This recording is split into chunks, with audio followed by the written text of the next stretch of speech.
아내랑 아이 둘 내쫓은 남편, 양육비로 책임 제대로 지게 만들었죠.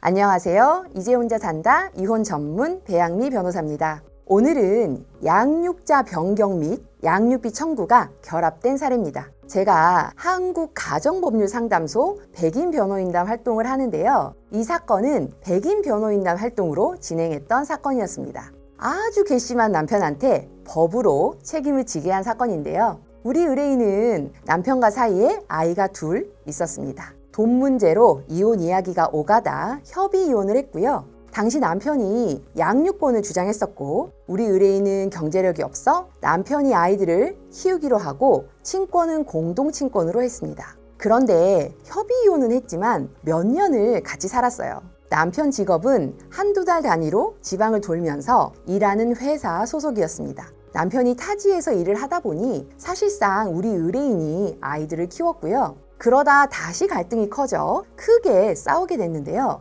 남편이 집에서 나가라고 내용 증명을 보내고 난리였죠. 아내는 사실 안 나가도 되는데 겁을 먹고 아이들과 집을 나가게 됐습니다. 남편은 양육비도 전혀 안 줬고요. 아이들이 제일 중요하잖아요. 아내분은 아이들이 원래 다니던 학교에 다니게 하기 위해 그 근처에 월세방을 구했고요. 돈이 전혀 없었기 때문에 친정의 도움을 받았습니다. 아이들 양육비가 필요해 일을 시작했지만 벌이가 월 100만 원도 안 되는 상황이었습니다. 그래서 도저히 아이들을 키울 돈이 없어 집을 나온 지 1년이 지나 남편에게 친권 양육권 변경 및 양육비 청구 소송을 진행하게 됐습니다. 법적으로 양육권자가 남편으로 되어 있기 때문에 아내가 남편에게 양육비를 달라고 하기 어려운 구조잖아요. 그래서 양육권자 변경이 선행되어야 했고요. 불편한 공동친권도 단독친권으로 바꾸는 게 필요했습니다. 동시에 못 받은 1년치 양육비와 장래 양육비를 청구하는 소송을 했습니다.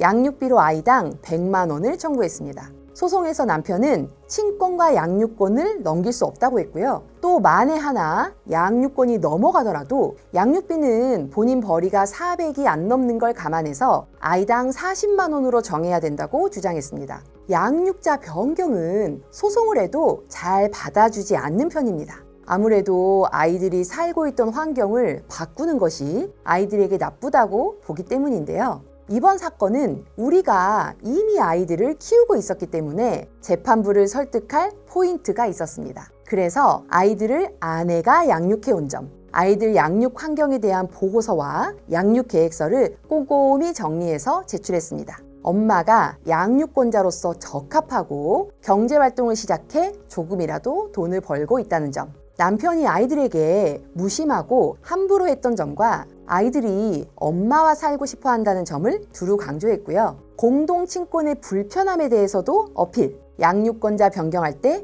친권도 엄마 단독 친권으로 해달라고 말씀드렸습니다. 뭐든 실제 원하는 수준보다 많이 청구하잖아요. 우리 의뢰인이 원하는 양육비 금액은 아이당 80이었는데 넉넉히 아이당 100만 원을 청구했습니다. 양육비를 많이 인정받기 위해 아이들 학원비, 기본 생활비, 엄마 소득을 밝혀서 제출했고요. 그리고 남편이 돈벌이가 적다고 하는데 거짓말이다. 실제로는 얼마 정도를 받는지 남편 은행 거래 내역을 신청해서 밝히고 재판부를 설득했습니다. 그 결과 어렵다는 양육자 변경을 받아냈고요. 친권도 단독 친권으로 정해졌습니다. 그리고 양육비는 결국 아이당 80만 원으로 정해졌습니다. 과거 양육비 1년치까지 인정을 받았습니다. 자기 맘에 안 든다고 아내와 아이들을 내쫓고 양육비도 안 준 남편의 최후라고나 할까요? 다른 돈은 몰라도 양육비만큼은 제대로 약속한 기간에 지급해야 한다는 거, 이혼한 모든 부모님들이 책임감 있게 가슴에 새기셨으면 좋겠습니다. 그리고 영상에서 다 말씀드리지 못한